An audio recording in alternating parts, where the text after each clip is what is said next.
Good afternoon. On the big match today, we feature the leaders of the First Division, Spurs, and their visit to Southampton. We feature the team battling to get to the top of the Second Division, Oxford United, and their visit to Manchester City. And for our special report this week, we capture a thrilling goal burst as Queen's Park Rangers face Luton Town. First, though, it's Southampton against Spurs from the Dell. Spurs' new manager, Peter Shreeves, could hardly have made a better start to the job. His side have won their last 6 games. They're top of Division 1, and this weekend he's been named as the Bell's Whisky Manager of the Month for September. A worthy successor indeed to Keith Birkinshaw, now in Bahrain. All right, the teams, and in the Southampton defence is Kevin Bond, formerly of Manchester City, and playing his 2nd game for the Saints. Mark Dennis has recovered from a leg injury. Joe Jordan's knee is also OK, but David Armstrong is still missing. Meanwhile, Spurs are unchanged for the 3rd successive match. Very much changed, though, from the weakened side that played here in May and were beaten 5-0 just before the UEFA Cup final. A settled and powerful side then, particularly when you remember that Glenn Hoddle and Ozzy Ardiles both play in the reserves today and are now close to a complete comeback. The referee is Howard Taylor from Oadby in Leicestershire.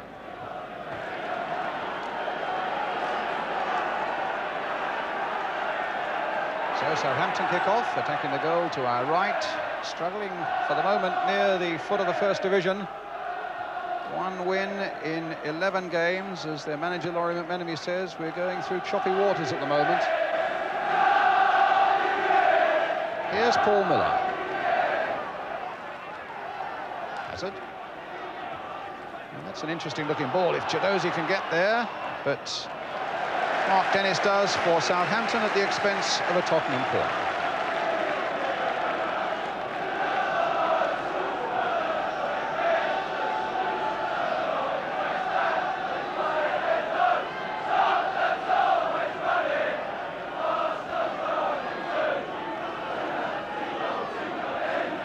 Chidozie with the corner.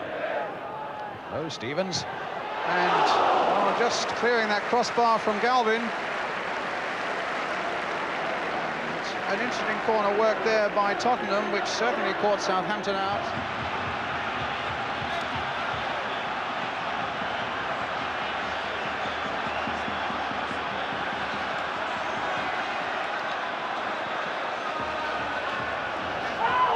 Jordan just glancing it on. He did just get a touch as well. Miller trying to get back to Clements. Such is Tottenham's goal-scoring record this season. The only outfield player not to score is the man on the ball at the moment. That's Paul Miller. And you think they're only just into October. That's quite remarkable. Miller. Stevens. Really brought aggression to the midfield, and a fellow who looks capable of a shot as well.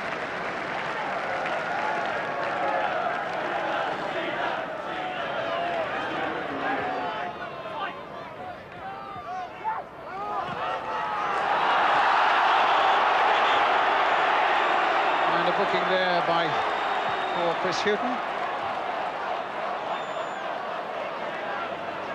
Fair deliberate handball.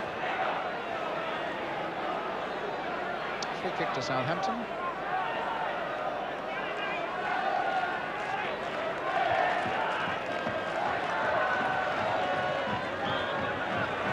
Mills with the free kick.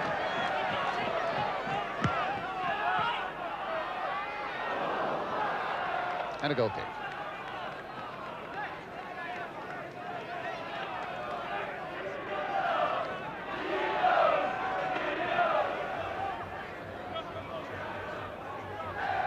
Miller. Nice kick there by Dennis, but Bond had noticed that it might have been spinning a bit, did well, as indeed was Williams. Bond keeping it going now to Wallace. Again, Mills. Once again to Kevin Bond. Wallace. Crossed in towards Moran. Goal kick. A promising break that Southampton have had.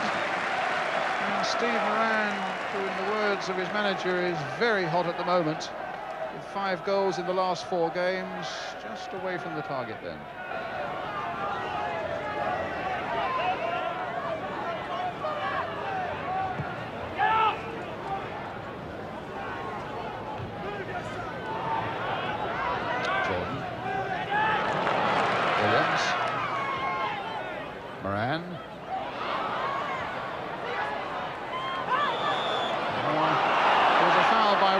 Wallace on Hazard. The ball had gone, and it'll be Roberts with the kick. Kevin Bond. That's a good ball there by Moran for Curtis, who's got Danny Wallace away on the left at the moment. He's switched wings, but Curtis going his own way, and the shot deflected away for yet another Southampton corner.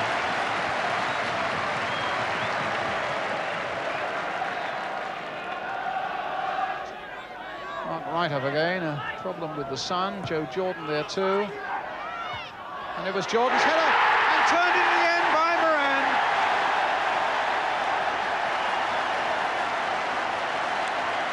Southampton ahead. Such an important part in it, though, was the header by Joe Jordan. But it was the touch by Steve Moran, well inside the 6-yard area, that in the end gave Clements no chance. There's Jordan's header, and there's the touch by Steve Moran.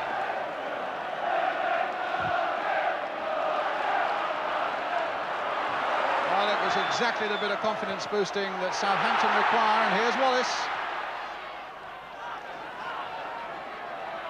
And for Moran, 6 goals in the last 5 games now. A real hot property. But there's no doubting the value of Joe Jordan's header there. Powerfully won and accurately placed. And a free kick for Southampton. Jordan waiting for this one as well. Falco back to defend for Tottenham.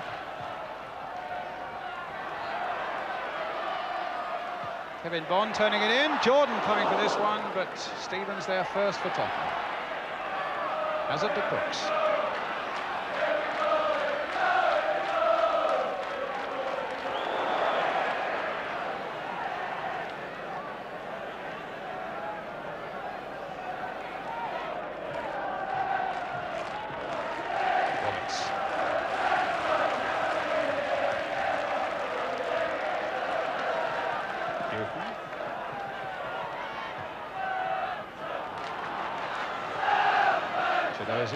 Slight hesitation there, and look at the space now that's given for Perryman. Played in first time for Gary Stevens. Hit high among the thousands of Spurs fans who've come down, and a goal. Good crowd here at the Dell today. That's the Spurs end. It's a convenient journey down the M3, of course. About a couple of minutes to half-time now. Stevens. Now Perryman. It's Hazard. Hasn't let him get too close. And it needed a good save by Shilton.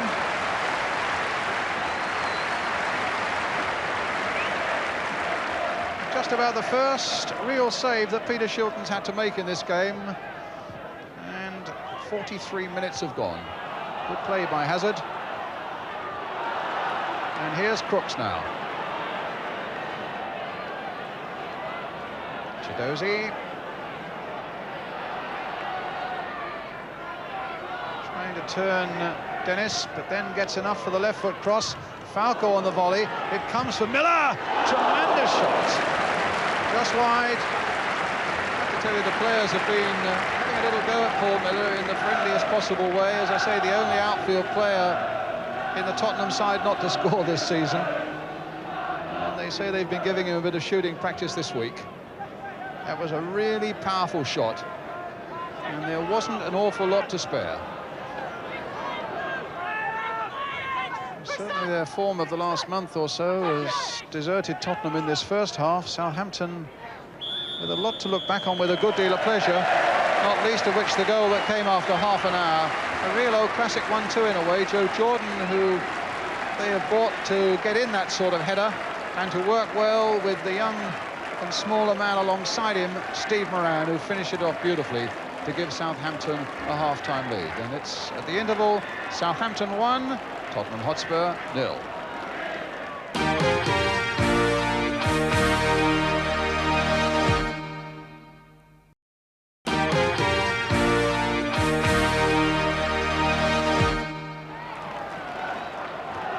Spurs got us away then at the start of the second half.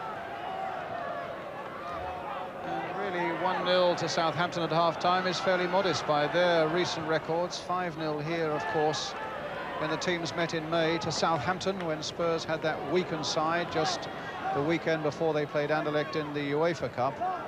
And 2 seasons ago, Spurs fans will remember, of course, that Southampton came to White Hart Lane and Spurs won that night by 6-0. With the man on the ball at the moment, Graham Roberts got a hat-trick that night. It's Perryman. Oh, a challenge in the back that was painful by Bond on Crooks. That really looked to hurt. And Steve Perryman having a word with Kevin Bond, and so too is the referee.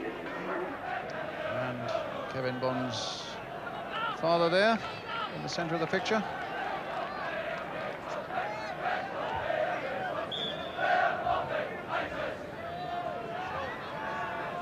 Hazard. Played for Crooks. Chidozie. Oh, Hazard, he might get it onto that left foot.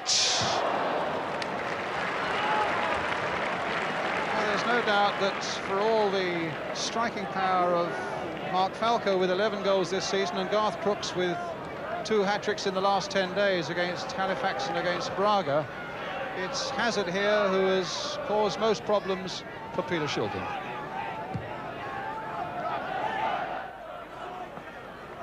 That's a good tricky run there by Chidozie. Perryman playing it in. Crooks first to react.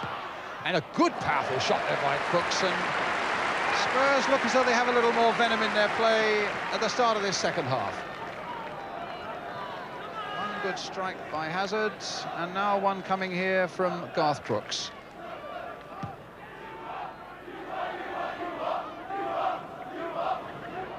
Oh, good play here by Roberts. Really quickening up the pace.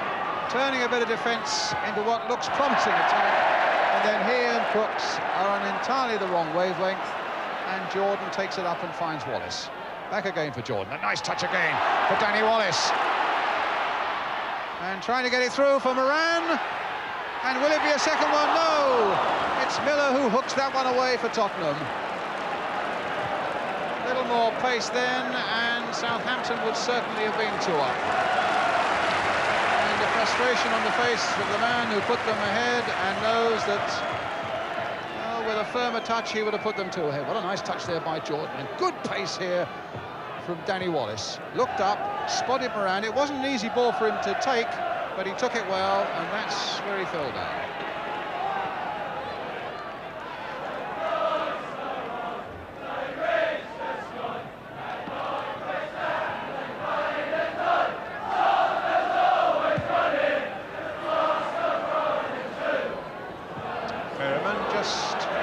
On that one, and so too did Miller, which means it's another Southampton corner.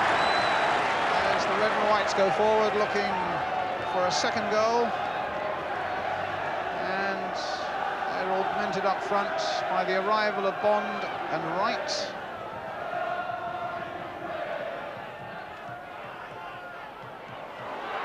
And my word, Moran very nearly turned it in again.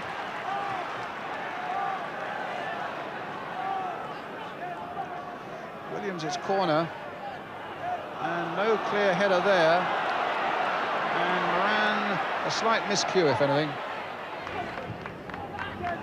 Right. Jordan up well, a bit of a handball by Houghton. An extraordinary thing to do. A yard further back, and it would have been a penalty. And remember, he's already had his name taken for deliberate handball in the first half. Now, whether the referee is constituting that as a deliberate handball or not, I don't know.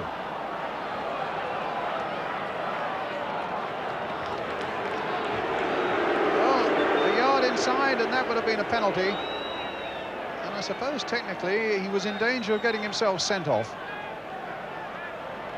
Certainly, it presents Southampton with something of a chance now, with 5 big men up there, with Dennis, in fact, curling in a good free kick, which Clements turns away for the Southampton corner. Strange thing for Chris Hughton to do. And here's Danny Wallace with a corner for Southampton towards Big Joe Jordan. Curtis trying to get it going again. Jordan also picks up Mills. Spots Wallace on the far side, intercepted that time by Hughton. Southampton's throw.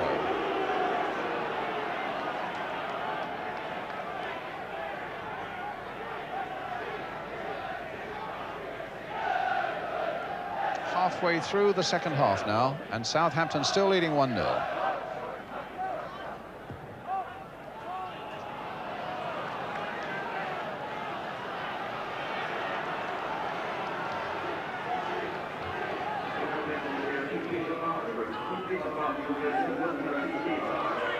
Perryman.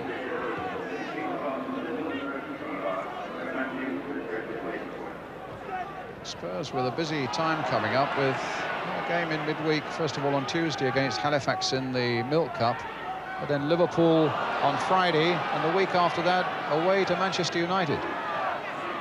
There's Galvin. Stevens, good shot by Falco, finally saved by Peter Shilton. Falco with 11, 9 of them in the last 7 games, and that's the sharp sort of form that we've not seen from him yet this afternoon until this moment. Good work by Shilton, and a corner to Tottenham. A deep one, and a goal kick. Off Garth Brooks.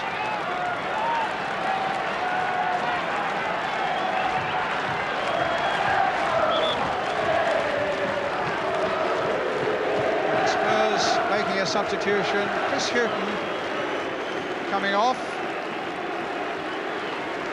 and Gary Mabbott coming on. It'll be interesting to see where Mabbott goes. Midfield player, taking the place of a left back.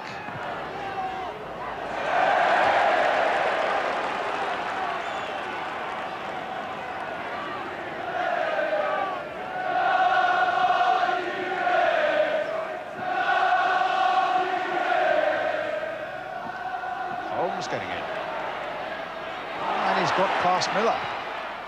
The cross is too deep for Jordan, but it won't go out. Mabbott away. Falco's touch.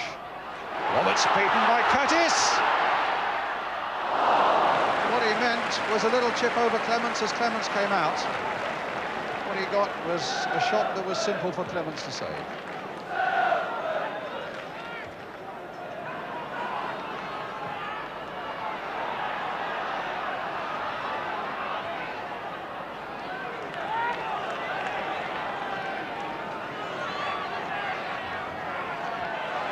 He will take it. We've already seen 1 or 2 quite good long throws.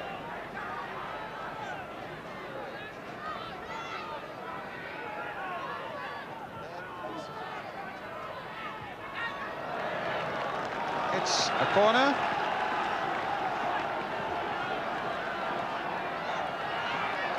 Roberts. Spurs still looking for the equaliser.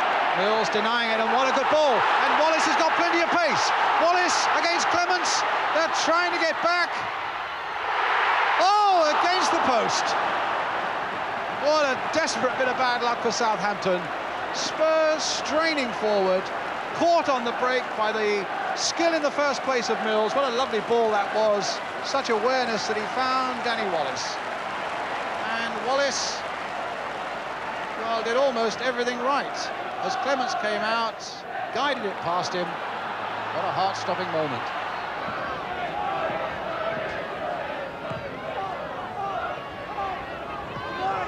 That was Mabbott's header, and a foul by Williams on Hazard. It gives Spurs a free kick.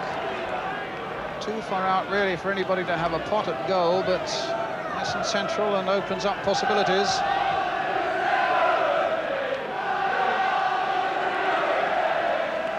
Spurs just leaving Miller, Perryman and Roberts at the back, pushing everybody forward. Hazard's a little touch, Falco! The chance spun away there as he hangs his head. a season where so many touches from him have led to goal, but not today.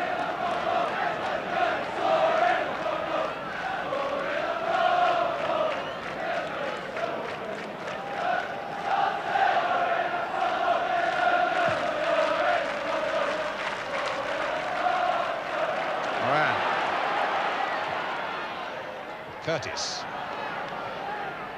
Mills. Now he's set up. Curtis. A little back heel by him. Moran. It might come for Wallace. A real do-or-die effort there by Steve Perryman, saving Spurs right at the last. Good finish here now at the Dell, as Mabbott finds Galvin. Crossed in towards Crooks, looks for Falco. Well, Holmes knew very little about that, but it hit him on the head and it got away. Jordan. That'll come for Perryman. Here come Tottenham. Mills launching himself with that header. Hazard. Little touch again for Falco, but Bond is there right with him. Puts it where, for the moment, at any rate, it's safe. It's moments like this that the managers really earn their money, for the tension that is all around those boxes. And there's plenty of tension on the terraces as well.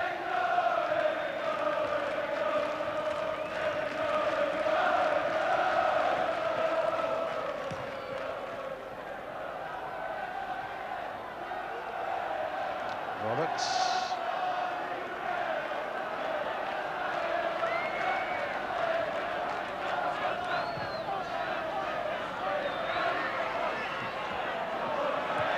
Wallace getting it away.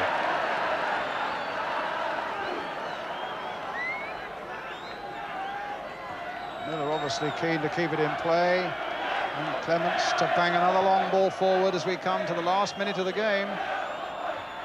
Bright with a good header, finding Moran. Jordan onside. Curtis and Wallace and Moran are up. Oh, that wasn't a very good effort by Joe Jordan.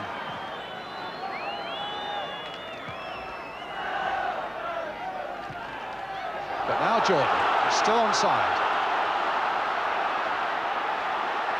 Now can he set up this one? Good work by Clements. Oh, will Southampton yet be punished for chances that have gone away? Here's Perryman. And now Crooks. Some frantic whistles from the Southampton fans, but there's still a few seconds left. No penalty. We're into injury time now as Miller comes forward. A flick on for Crooks, and it's a bit too firm, and it's a goal kick.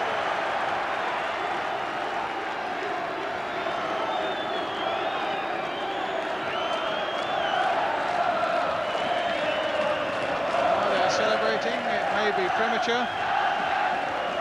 Southampton leading 1-0 with nearly 30 seconds of injury time played, and the victory it is for Southampton. Joe Jordan, who played a massive part in the winning goal with a header scored by Steve Moran after 30 minutes of the first half. A real battling performance after Moran had scored that by Tottenham in the second half. And Danny Wallace with a chance that came back off the post. 3 valuable points then for Southampton, whose start this season has not been a good one. As Ray Clements goes off, and Spurs with their captain Steve Perryman. It's defeat at Southampton. Southampton 1. Tottenham Hotspur 0. Well, there's a great atmosphere at the Dell, and a victory, of course, that'll do wonders for Southampton's confidence. They now move up to 8th from the bottom. Spurs, meanwhile, they lose top spot. They're now third behind the new leaders Arsenal, who beat Everton 1-0, and Forest, who drew at home against Stoke, and also in the frame there, Sheffield Wednesday and West Ham. But at least there was some good news for Spurs this weekend. Glenn Hoddle came through a reserve game against Swansea at White Hart Lane, but missed a penalty in a 1-0 win. And Ossie Ardiles also came through without complications, and manager Peter Shreeves confirms that, barring late reaction, both will start the Milk Cup tie at home to Halifax on Tuesday. Incidentally, also in that Tottenham reserve team yesterday was Carl Hoddle, Glenn's younger brother, and they tell me that's the first time they've played together in the same Tottenham side. Well, our second match is Manchester City against Oxford. What a twist at the end of that one as well. And if you enjoy a few goals, don't miss our report on Queen's Park Rangers against Luton. It's after the break.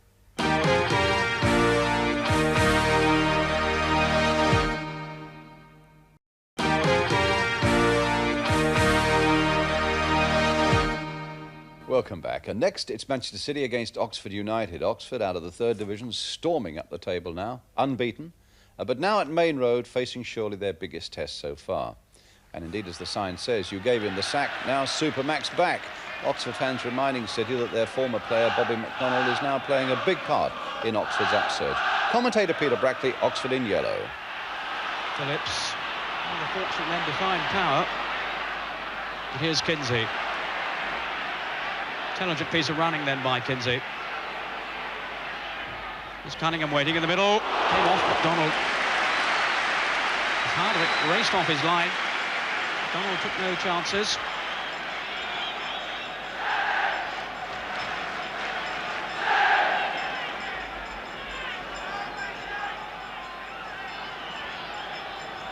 McCarthy again has come forward.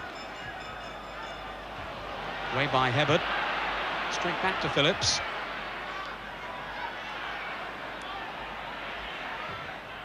Sort of pulled everybody back here, and it was Brock who cleared. Presidency allowing Wilson with the chance. Rhodes Brown, who was sloppy then. And Clive Wilson, who's been quite a revelation this season, having a crack at goal.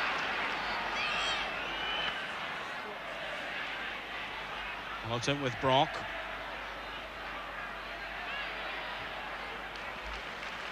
Again, Phillips showing his defensive qualities there.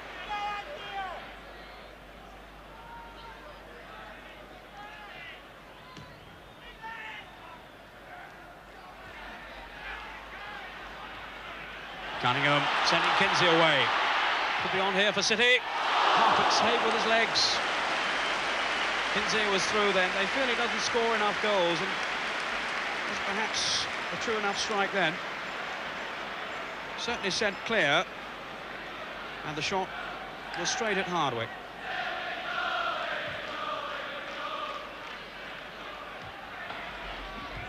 Hamilton with Aldridge. Comfortably cut out though by Power. Rhodes Brown showing his skill. Aldridge. How well he turned there. Hibbert. Is Aldridge. There you can see just how sharp John Aldridge is in front of goal. Scored 9 times already this season. He's the third division's leading scorer. He was involved there. Wide here for Hibbert. When it came back to him, Aldridge was only just wide. Hinchelwood. Aldridge did well then to shake off McCarthy. Truitt is a lone figure up front. There are 4 defenders back. Support arriving as Truitt went down. There are appeals from 1 or 2 of the Oxford players. No penalty given as Truitt crashed to the ground. And here we can see the incident again now as Truitt went through. Challenged there by May. Truitt goes down. No penalty.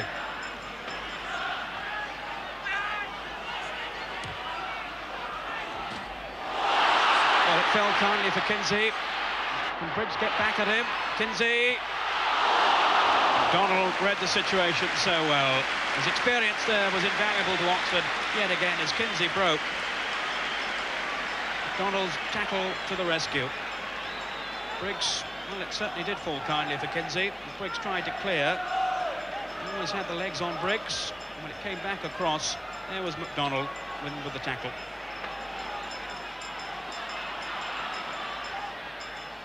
Tolmie. Cunningham in the middle. There's Cunningham. Kinsey!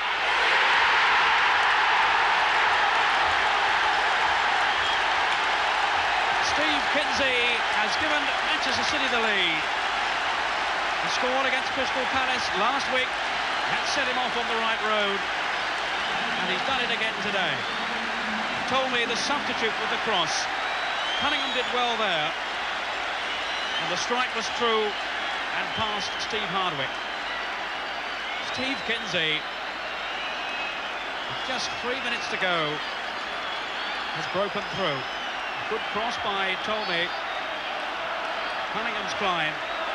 And Steve Kinsey puts it away. The second goal of the season.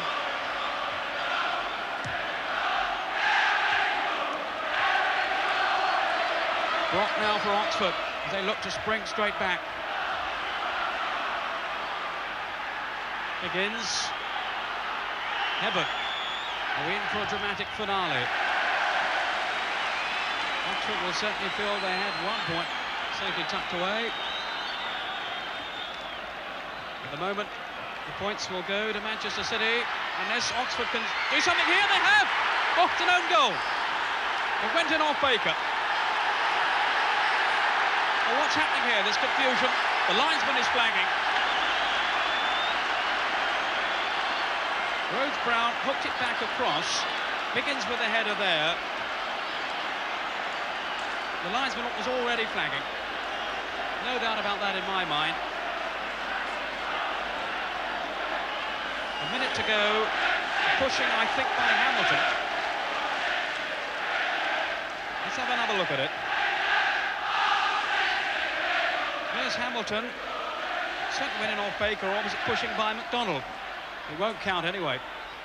1-0 to Manchester City then, but a climax that was filled with confusion and controversy, so let's straighten that out straight away. The Oxford goal, in fact, was disallowed for offside by Bobby McDonald. He's on the left of the picture, just offside when Billy Hamilton makes that header across the goal. There we are, Bobby McDonald arrowed there.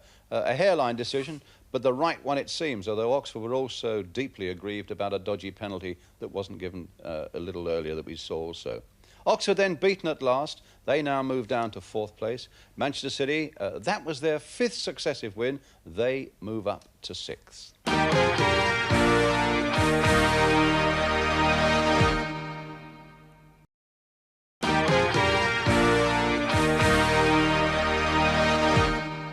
All right, we've left some of the best action and certainly plenty of goals to the last. It's our special report on Queen's Park Rangers and Luton Town. Martin Tyler was at Loftus Road. Queen's Park Rangers feel they've found an answer to criticisms of their artificial pitch, thanks to 250 tonnes of sand. European officials haven't yet given their blessing. Rangers are playing their UEFA Cup ties at Highbury, but that ban will be reconsidered. Luton Town's visit, though, saw league football back at Rangers Stadium for the first time since that sensational 5-5 draw against Newcastle, with Luton bidding to become the first club to beat Rangers 3 times on the artificial surface. And after Simon Stainrod just failed to connect from close range, Luton duly took the lead. 16 minutes gone, and on last year's pitch, this pass from Mitchell Thomas would surely have bounced and run beyond Ashley Grimes. Now Grimes is able to collect, and his perfect cross produced a textbook header from Steve Elliott. It might have been 2-0 in Luton's next attack. A lovely dummy from Elliott, and David Moss striking the post. It was to be a match of fluctuating emotions for the two managers, David Pleat on the left and Alan Mullery, and Mullery's men were level before the half-hour. Luton's young goalkeeper Andy Dibble goes for a cross he can't hold, and with this surface helping technique, Mike Fillery is able to punish the mistake with a marvellously delicate chip. Fillery's shooting could have totally darkened Luton's afternoon. This effort, though, only damaged the opposition's name, not their chances of victory. Rangers' neat approach work in the first minute of the second half set up Gary Micklewhite, the ball striking Paul Elliott on the upper arm off the goalkeeper, but referee Howard King rightly turning down the appeals for a penalty. But in the 61st minute of a highly entertaining match, Rangers swept into the lead. Stainrod in the clear, the final touch by Gary Bannister for his 10th goal of the season. It looked so good for Rangers at this point, but their defensive frailties were to be cruelly exposed. Moss, unmarked, allowed to pick out Paul Elliott. Elliott, who grabbed the winning goal in this fixture last season, levelling the score with 12 minutes left. And 5 minutes later, Ricky Hill gauged the pace of the pitch perfectly, sending Brian Steen away for the winner, prompting Alan Mullery to talk of more coaching for his players on this ground, where David Pleat has now enjoyed 3 successes. The only disappointing thing from my point of view was that it was a good game, certainly a good game for spectators. No one's gone away short-changed. The last game was 5-5 here, and unfortunately it was only 12,000. That's sad, but it's sad for those that are missing it. I would like them to come. They should come to Rangers. They're going to see good games here this season. But for a final verdict on the pitch, 2 neutrals never short of an opinion. Well, I found a vast difference today, Martin, in the condition of the pitch compared with last season. I didn't think the bounce was anywhere nearly as high as it was last year. I also thought that the ball didn't run away from you as much, and I think you agreed with me, Jim, on that. Yes, I think so, Ian. It's certainly not as bouncy as it was before. I mean, it got to the height of being totally ridiculous last year, where you had balls bouncing 20 feet in the air. This didn't happen in this particular game. In actual fact, you didn't see the ball really make any adverse bounce at all, did you? No, I actually quite enjoyed it. I thought both teams were able to play good football, playing it on the ground, and far better than last season, that's for sure. I agree with you, Sam. Well, there we are. Certainly plenty of good football and plenty of goals these days down at Loftus Road for Queen's Park Rangers, although they were beaten yesterday by Luton. That's it then. Good afternoon.